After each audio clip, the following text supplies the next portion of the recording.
Tenemos con nosotros al doctor Agustín Amate, que además es doctor internacional en comunicación audiovisual y publicidad y que hoy nos va a hablar sobre la geometría secreta. Querido doctor Agustín Amate, un placer. Buenas tardes, Rafaela. Un placer igualmente. Siempre es una maravilla estar contigo y compartir con tus telespectadores. Bueno, para nosotros sí que es un gran placer y además, pues ya con tu permiso, con tantos años que nos llevamos, te voy a tutear, Por querido Agustín. Claro que sí.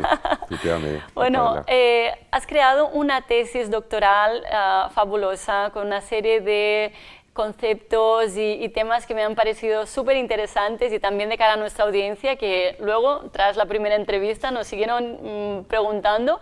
Así que, bueno, hoy nos vas a hablar sobre la geometría secreta.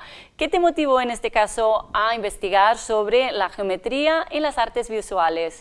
Bueno, es curioso que hoy en día la mayoría de gente sabe lo que es una partitura musical, cómo se compone una canción, pero a nivel visual no nos han enseñado sobre ello, ¿no? Charles Bourreau, este artista francés, se cuestionaba por qué no nos enseñaron sobre cómo se componen las imágenes. Entonces, independientemente de haber hecho una licenciatura en fotografía y multimedia, tampoco nos enseñaban cómo se componían. Empecé poco a poco a investigar con la idea de descubrir la correlación entre la naturaleza humana, las matemáticas y el arte. Y empecé a descubrir unas cosas fascinantes. ¡Wow! Nos tienes que explicar todas. Por ejemplo, ¿qué es la simetría dinámica? La simetría dinámica es un concepto que acuñó Jay Hambidge. Él era canadiense, investigó desde el Antiguo Egipto hasta los griegos y el Renacimiento, donde a través de la matemática hay unas proporciones que se repiten. Él correlacionó el ratio de la obra para crear unas retículas compositivas que guía la mirada con unos centros de poder y unas diagonales principales que indican movimiento y dinamismo. Bueno, ¿y qué aportó en este caso Jay Hambidge a este campo que acabas de mencionar? Bueno, hasta la saciedad nos decían que la creatividad era algo innato, que solo los tocados por la varita mágica divina conocían el arte de componer imágenes. Él nos descubrió una serie de retículas compositivas que en función del ratio de la obra podemos diseñar la mirada y la percepción de la belleza intrínseca de las obras de arte. Oh, súper interesante. Y en este sentido, ¿cómo afectó la cuadratura del círculo y las artes visuales, ¿no? Porque yo creo que son aspectos súper importantes, sobre todo de cara, ¿no?, a las personas que componéis, los fotógrafos y que trabajáis en este sector tan fascinante. Sí, las figuras geométricas siempre nos atraen de una manera especial. Todo comenzó con el círculo, ¿no? El círculo relacionado con lo divino, el sol, la luna, los astros, y a raíz de ese círculo, los egipcios trazaron la cuadratura del círculo. Lanzaron unas diagonales y empezaron a establecer unas retículas para diseñar los murales y las obras, al igual que en la arquitectura, como las pirámides y muchas obras de arte, ¿no? Bueno, has mencionado las matemáticas. ¿Qué papel juegan? Bueno, estas retículas compositivas están relacionadas con la proporción áurea. Es algo que forma parte del cuerpo, de los astros, de la naturaleza, y diseñaron estas retículas en proporciones matemáticas, indivisibles hasta el infinito, por lo cual los pintores de todas las épocas y estilos pueden usar estas retículas compositivas para diseñar todos los elementos de los cuadros. Wow, es realmente fascinante. Y en ese sentido, ¿cómo identificaste la proporción áurea en las obras que analizabas? Bueno, en un primer lugar iba a ser una metodología cualitativa, donde se describía lo que era la obra, pero a nivel científico había que poner ese componente cuantitativo.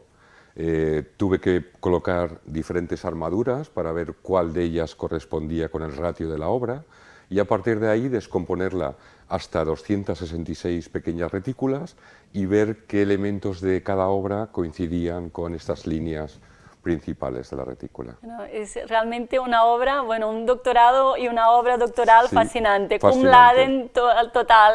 Total, porque pensarías que a lo mejor Van Gogh o Goya, Picasso, Rembrandt, Leonardo da Vinci no iban a utilizar todos estos diferentes estilos y épocas, pero después del análisis mixto descubrí que todos los pintores reconocidos internacionalmente utilizaban estas retículas secretamente. Bueno, tendremos que analizar por artistas, Sí. si te parece, haremos un análisis para que lo podamos entender en profundidad, Sí. porque es un tema realmente muy interesante.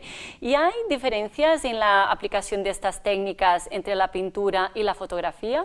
Hay unos pequeños matices. ¿Qué ocurre? Que la pintura se construye desde cero. Entonces el pintor, con estas retículas infinitas, por decirlo de alguna manera, puede diseñar todos los detalles. En fotografía analicé lo que es la fotografía de reportaje, Henri Cartier-Bresson, Annie Leibovitz, que es un escalón más avanzado, una fotografía más diseñada, Annie Leibovitz, fotógrafa publicitaria, y luego Roger Deakins, director de fotografía del ganador del Oscar, Blade Runner 2049. A medida que esta fotografía es más compleja, es más fácil de diseñar. Entonces, los principios básicos son los mismos, únicamente cambia la retícula, que es un poco más alargada, en función del marco donde la obra se va a exponer. Pero todo sigue un patrón geométrico y estructural para crear dinamismo, tensión, movimiento.